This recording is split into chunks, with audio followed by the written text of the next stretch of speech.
Fear is the oldest weapon in history.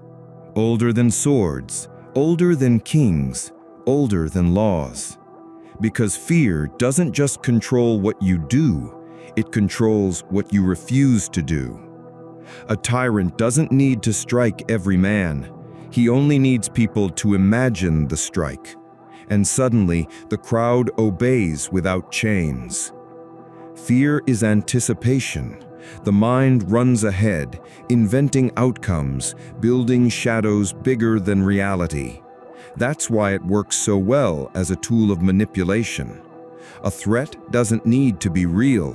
It only needs to be believed. The worker obeys because he fears losing his job. The citizen stays silent because he fears exile or death. Punish one man and 10,000 fall in line. Fear doesn't just bend bodies, it bends souls. The Stoics knew this weapon well. Epictetus, once a slave, saw how fear kept men obedient, but he also discovered its weakness. He taught, when you fear some pain, remember that it is not the pain itself that disturbs you, but your judgment of it. Pain hurts, but fear magnifies it. Most of what we dread never happens. Marcus Aurelius wrote, "It is not death that a man should fear, but never beginning to live." The Stoics flipped fear upside down. What is really worth fearing? Losing wealth, reputation, life itself? Or losing integrity, reason, freedom of mind? Fear manipulates by narrowing choice. It whispers, if you resist, you'll suffer.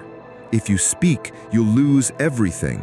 And so obedience looks like survival.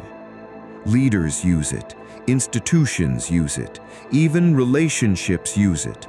And it works because most people value comfort over courage.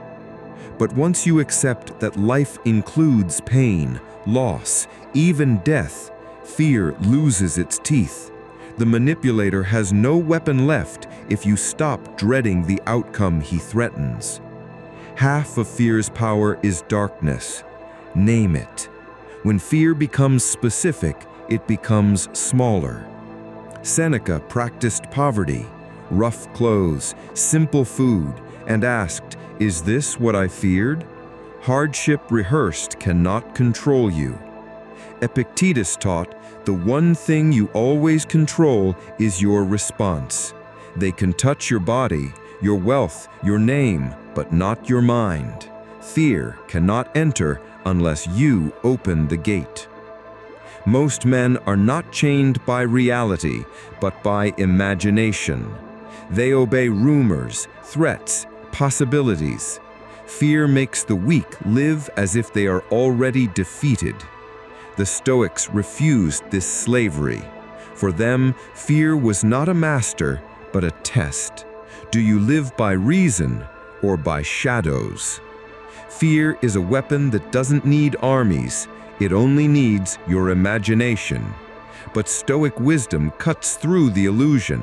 See fear for what it is, anticipation, not reality. Expose it, test it, train against it, and anchor your mind. The only true fear is losing yourself.